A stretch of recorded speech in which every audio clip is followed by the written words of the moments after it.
مدینے والوں سے کہہ دیجئے، آپ ان مدینے والوں سے کہہ دیجئے قل فیہما، شراب کا بھی مطالبہ کریں، یہ لوگ پوچھیں ان کے بارے میں کہ شراب کیا ہے، شراب حلال یا حرام ہے، شراب پینا صحیح یا غلط ہے، اللہ کے نبی آپ ان سے کہہ دیجئے وَإِثْمُهَا أَكْبَرُ قُلْ فِيهِمَا إِثْمٌ كَبِيرٌ۔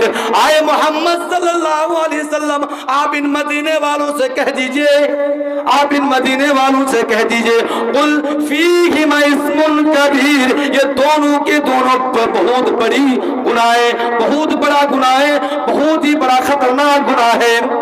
ابھی حرام قرار نہیں دیتا ہے، لیکن یہ بات بھی اللہ کے نبی نے اس آیت میں کہہ دیے وَمَنَافِعُ لِلنَّاسِ، لیکن لوگوں کے لیے کچھ فائدے بھی ہیں۔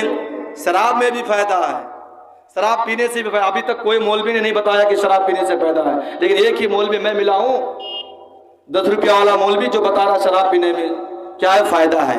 وَمَنَافِعُ لِلنَّاسِ، لوگوں کے لیے فائدہ بھی ہے۔ کیسا فائدہ؟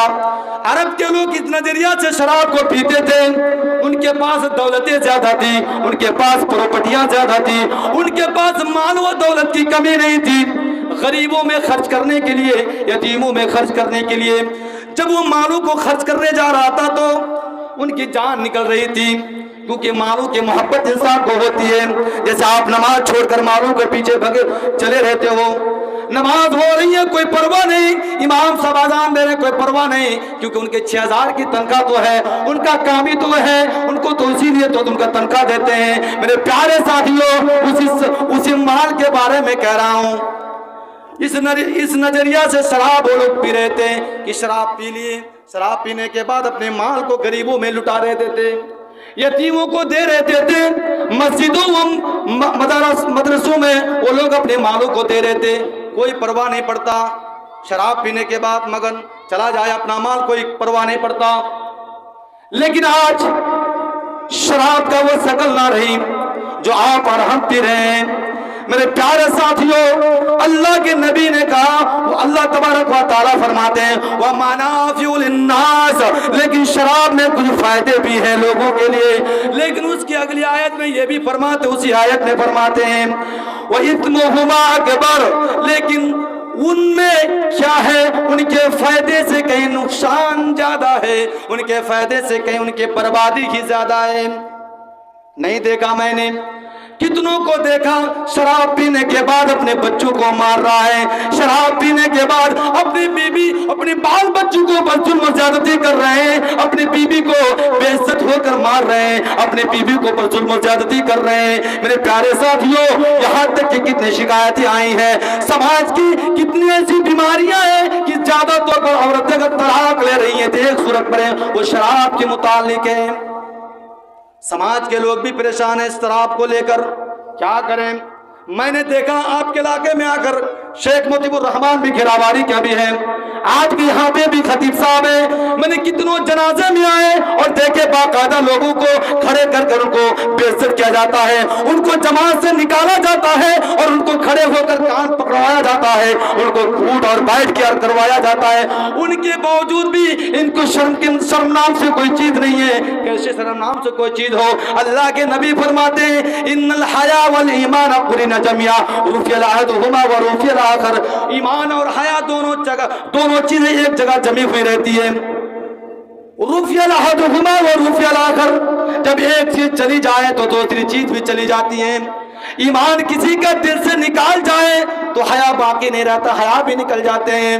میرے پیارے ساتھیوں، اذا لم تستحی فاشن ما شئت، چاہے وہ جو بھی کرے کچھ پرواہ نہیں پڑتا ہے، چاہے وہ خطیب کہیں، چاہے وہ باپ کہیں، چاہے وہ مولوی کہیں، یا جلسوں میں مولوی اپنی گریبان پھاڑ کر کہے، اپنی گلے کی آواز پھاڑ دے، کوئی پرواہ نہیں پڑتے۔ اذا لم تستحی فاشن ما شئت، جو چاہے کر سکتا ہے، کیونکہ شرم نام سے کوئی چیز نہیں ہے۔ اے امت مسلمہ، تم سے کہہ رہا ہوں، خاص طور پر نوجوان میں جانتا ہوں میں نے تمہارے اس ادارہ میں 8 سال تقریباً میں نے علم حاصل کیا ہے اور میں اس سے واقف بھی ہوں تمہارے شراب کیا ٹھیکا ہے, تمہارے غلط جگہ کیا ٹھیکا ہے, میں جانتا بھی ہوں تمہارے عالموں نے شکایت بتائی ہے, کتنوں جنازے میں ایسی شکایتیں آئی ہیں, فلاں جگہ بیٹھ کر شراب کی بوتلیں, اتنی سارے شراب کی بوتلیں رکھے ہوئے رہتے ہیں, آخر کیوں ان کی گارجن نہیں ہے؟ ہاں ہے لیکن چھپ کے کر رہے ہیں, ہاں چھپ کے کر رہے ہیں مولوی صاحب, کوئی نہیں دیکھ رہا ہے, خطیب صاحب نہیں دیکھ رہا ہے, کوئی نہیں دیکھ رہا ہے. ہاں میں نے خطبہ مسنونہ کے بعد ایک آیت پڑھی تھی, وہ آیت یہ ہے یعلم خائنۃ الاعین وما تخفی الصدور. اللہ تبارک و تعالی فرماتے ہیں ہم تمہارے آنکھ کی چوری کو بھی جانتا ہوں. آنکھ تو بہت دور کی بات ہے, یہ تو رہی آنکھ کی بات, بہت دور کی بات ہے. وما تخفی الصدور, اے میرے بندے تمہارے دلوں کو بھیدوں کو بھی میں جانتا ہوں. اور لوگوں جو شراب کے اڈوں میں بیٹھے رہے تو سنو تم سے کہہ رہا ہوں, رات میں رہو کہیں بھی رہو, کوئی دیکھے یا نہ دیکھے شراب کی بوتل ہاتھ میں لے کر رہو. یہ کہ نہیں کہ بوتلیں پی رہے ہو, میں تم سے تمہارا نگہبان کوئی عالم دین نہیں ہے, تمہارا باپ نہیں ہے, تمہارے گاؤں کی خطیب نہیں ہے, صرف تم کو سیدھے راہ میں لانے کے لیے, جنت میں داخل کرنے کے لیے تمہیں اتنا کوشش کی جاتی ہے, ان لوگوں نے اتنے کوشش کر رہے ہیں. بس ان کا مقصد ہی ہے کہ اللہ تبارک و تعالی جب ان عالم دین سے کل قیامت کے دن پوچھے گا میں تم کو علم دیا تھا لا تزول قدم ابن آدم ابن آدم کا اس وقت تک اپنا پیر نہیں ہل سکتا ہے قیامت کے دن جب تک کہ وہ 5 سوالوں کا جواب نہ دے. ان میں سے وہ عالم دین بھی ہوں گے جن کو میں نے علم دیا تھا. میرے پیارے ساتھیوں, یہ تو اپنے پگڑی کا بوجھ اترنے کے لیے تمہارے پاس اپنے 6000 اور 4000 اور 7000 کی تنخواہ میں اپنے دامن پھیلا رہے ہیں اور تم سے اتنے التماس اور گزارش سے باتیں کر رہے ہیں, ورنہ تمہارے گھر میں 10,000 کی پریوار چلنے والے نہیں ہیں. تمہارے گھر کے 20,000 میں تمہارے گھر کی پرورش نہیں ہو پاتے ہیں, اور ان مولویوں کے 7,000 میں کیسے چل جائیں. خیر میرا موضوع یہ نہیں ہے, میں کہنا یہ چاہتا ہوں رات کے سناٹے میں پینے والوں, تنہائی میں پینے والوں, دوست اور یاروں کے ساتھ پینے والوں, تمہارا کوئی کام آنے والا نہیں ہے. شراب اس وقت حرام نہیں قرار دیا گیا ہے. ابو ایوب انصاری کے گھر میں دعوت تھی, لوگوں کو دعوت دے گئے, حضرت علی بھی دعوت کھانے کے لیے آئے, چند صحابہ بھی تھے. شراب ابھی حرام نہیں ہوا ہے. اس موقع پر شراب زیادہ پی لیے ان لوگوں نے. شراب پینے کے بعد اتنے میں آواز آتی حی علی الصلاۃ حی علی الفلاح کی صدائیں مسجدوں کے منارے پر بلند ہو رہی ہے.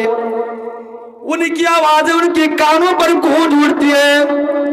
ان لوگوں نے کہا نماز تو فرض ہے, نماز پڑھ لیا جائے. نماز کی حالت میں نماز پڑھنا شروع کر دیے. ان میں سے ایک آدمی نے, ایک صحابہ نے نماز پڑھنے کے لیے آگے بڑھے. بڑھنے کے بعد انہوں نے سورہ فاتحہ نماز میں پڑھی. لا صلاۃ لمن لم یقرأ بفاتحۃ الکتاب. اہل حدیث والجماعت کی عقیدہ ہے کہ بغیر سورہ فاتحہ کی نماز ادا قبول نہیں کیا جا سکتا.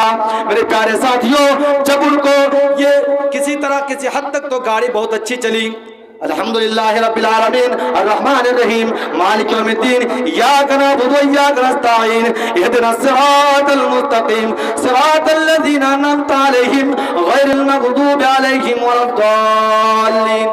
اتنی تک گاڑی بہت اچھی چلی شراب کے نشے میں. اب کیا کر رہا ہے, ان کو سورہ یہ پڑھنا تھا قل یا ایھا الکافرون, اے کافرون لا اعبدو ما تعبدون, اے کافروں جن کی تم عبادتیں کر رہے ہو ان کی میں عبادت نہیں کرتا. میرے پیارے ساتھیوں, اللہ نے یہ آرڈر دیا تھا, یہ آیت نازل کر دی, یہ آیت نازل کی تھی قل یا ایھا الکافرون لا اعبدو ما تعبدون. لیکن انہوں نے شراب کی وجہ سے شراب زیادہ پی لیے اور شراب کی وجہ سے یہ کر بیٹھا قل یا ایھا الکافرون نحن نعبد ما تعبدون. آئے کافروں جن کی تم عبادت کرتے ہو ان کی میں عبادت کرتا کرتا ہوں. اللہ کے نبی کے کانوں پر آواز آ جاتی ہے, اللہ کے رسول ان لوگوں نے نماز میں بھی صورتیں الٹے سیدھے پڑھ دی ہے. اللہ کے نبی نے نظر آسمان پر اٹھا دی ہے, اے الہ العالمین کوئی آیت نازل کرتے. ان شراب نے نماز میں بھی خلل پیدا کر دیے. اللہ تبارک و تعالی اسی موقع پر آیات نازل کرتی ہے, یا ایھا الذین آمنوا لا تقربوا الصلاۃ وانتم سکارا.